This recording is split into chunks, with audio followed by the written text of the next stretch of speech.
Hey, what's up you guys, it's Ch30 and welcome back to my channel. In today's video, we're going to go into chapter 30 of Speak by Lori Halse Anderson. I hope that you guys are enjoying these videos and are enjoying this book so far, so let's get right into this video. This video may contain sensitive topics and foul language. If you do not wish to continue, please click off of the video now. You have been warned. I need water. Wishbone. I want to make a memorial for our turkey. Never has a bird been so tortured to provide such a lousy dinner. I dig the bones out of the trash and bring them to art class. Mr. Freeman is thrilled. He tells me to work on the bird, but keep thinking tree. You are on fire, Melinda. I can see it in your eyes. You are caught up in the meaning and the subjectivity of the effect of commercialism on this holiday. This is wonderful. Wonderful. But be the bird. You are the bird. Sacrifice yourself to abandon family values and canned yams. Whatever. At first I want to glue the bones together like a heap, like firewood. Get it? Tree, firewood. But Mr. Freeman sighs. I can do better, he says. I arrange the bones on a black piece of paper and try to draw a turkey around it. I don't need Mr. Freeman to tell me it stinks, but by this point he has thrown himself back into his own painting and has forgotten we exist. He is working on a huge canvas. It started out bleak, a gutted building along a gray road on a rainy day. He spent a week painting dirty coins on the sidewalk, sweating to get them just right. He painted the faces of school board members peering out of the windows of the building. Then he put bars on the windows and turned the building into a prison.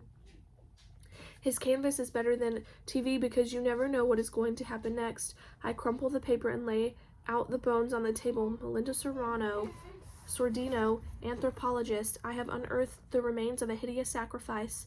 The bell rings and I look at Mr. Freeman with puppy dog eyes. He says he'll call my Spanish teacher with some kind of an excuse. I can stay for another class period.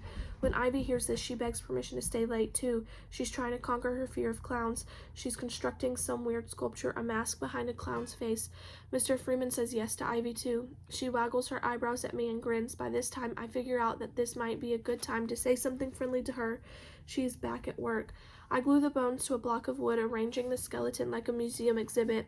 I find knives and forks in the odds and ends bin and glue them so it looks like they are attacking the bones. I take a step back. It isn't quite done. I rummage in the bin again and find a half-melted palm tree from a Lego set. It'll do. Mr. Freeman hangs onto everything a normal person would throw out. Happy Meal toys, lost playing cards, grocery store receipts, keys, dolls, a salt shaker, trains. How does he know this stuff could be art? I pop the head off of a Barbie doll and set it inside the turkey's body. That feels right. Ivy walks past and looks. She arches her left eyebrow and nods. I wave my hand to Mr. Freeman, and Mr. Freeman comes over to inspect. He almost faints with delight. Excellent. Excellent. What does this say to you? Darn, I didn't know there would be a quiz. I clear my throat. I can't get any words out. It is too dry. I try again with a little cough. Sore throat? Don't worry. It's going around. Want me to tell you what I see? I nod in relief. I see a girl caught in the remains of a holiday gone bad, with her flesh picked off day after day as the carcass dries out. The knife and fork are obviously middle-class sensibilities. The palm tree is a nice touch, a broken dream perhaps. Plastic honeymoon, deserted island. Oh, if you put in a slice of pumpkin pie, it could be a deserted island. I laugh in spite of myself. I'm getting the hang of this. While Ivy and Mr. Freeman watch, I reach in and pluck out the Barbie head and set it on top of the bony carcass. There is no place for the palm tree. I toss that aside. I move the knife and fork so they look like legs.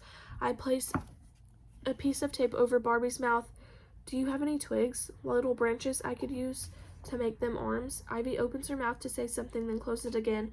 Mr. Freeman studies my homely project. He doesn't say anything, and I'm afraid that he's pissed that I took out the palm tree. Ivy tries again. It's scary, she says, in a weird way. Not clown scary. How do I say this? Like, you don't want to look at it too long. Good job, Mel. That's not the reaction I was hoping for, but I guess it was positive.